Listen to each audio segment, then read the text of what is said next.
Hello and welcome to Think Share. My name's Zach. I'm here to bring to what I've been thinking about, sharing about, talking about, listening to, reading about that doesn't belong in math class to make you the goodest version of yourself. This past weekend, my wife and I went to a really awesome wedding. One of her coworkers, she's a veterinarian practice manager, and it was one of the vets that works there that had the wedding.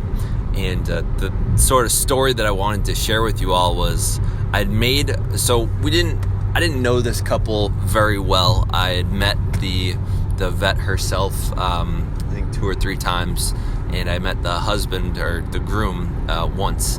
And we went bowling with them, and it was a really fun experience. But one of the things I had said to them when we went bowling together was, I promise that I will keep your dance floor alive. That's kind of one of the few things I would say I'm good at least at a wedding, is making sure that the dance floor is hopping. So I really took that to heart. And when we were at the wedding, there was only like 1 or 2 times that I think the dance floor ever needed any CPR. And so I really took it on myself. And I forget what the name of the song was, but at some point I said, this seems like a perfect time for like the train, where someone just like hops onto someone else's back. You just got to convince a couple people to do it, and then a bunch of people start hopping on, because it requires so little effort to jump on the train and be a part of that. So my message here today is, I invite people when they're going to someone else's event of some sort. I think a really cool experience I had out of making this promise and then delivering on it was, I felt a sense of responsibility around my own attendance at someone else's event. I feel like so many people are there to show up and have a good time, and at the same time we know we're there for the bride and groom, but also it's like, what would it be like if people were taking responsibility or some kind of accountability so that their presence was a certain value, like had a certainty for its value for being there. And I think if we had events like that where, people were saying like, oh, I can't wait to come, like I promise that all the plates at my table will get eaten, or if people just took responsibility, I wonder what the experience of each person's might change.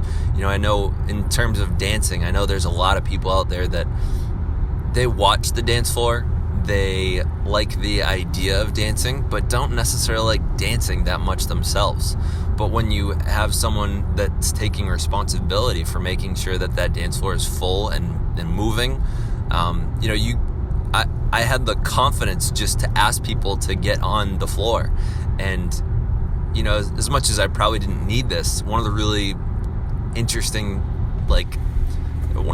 sort of mindsets that occurred to me as I was pulling people onto the floor was, I had something else motivating me to actually do it. So I like to try to be the fun person and try to pull people onto the dance floor, but at the same time, because I had made that promise to the bride and groom, I said, hey, you guys, I promised them I would keep this thing alive. Let's go. And it was like, I had this little bit of extra confidence to bring people on the floor. It was something I already enjoyed doing, which was trying to inspire people to get their feet moving. But at the same time, it was just this little added confidence that really added to my own experience, and I think brought value to the event itself. So I really don't mean to speak about this to sort of toot my own horn, but I just wanted to share just sort of a really cool experience that I had out of making this promise.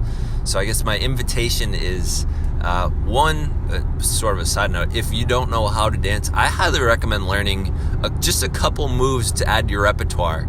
As the wedding went on, I kept doing the same moves in a different order, and someone came up to me, I don't know how drunk they were, but they came up to me and they're like, you're an innovator. I was like, thank you. And I thought in my head, I said to my wife later, I was like, I am the last thing but an innovator, because all I'm doing is stealing all the moves I've learned from my students and just implementing them. So I highly recommend learning how to dance, especially for weddings and stuff, because it's so much fun to be a source of the energy there, and I just had a lot of fun doing it. So there's that, and I invite you, if you go to someone else's wedding, look to see what's something that you're really good at and you could sort of be a leader in to help others. I assume it's mostly leaders listening to this podcast.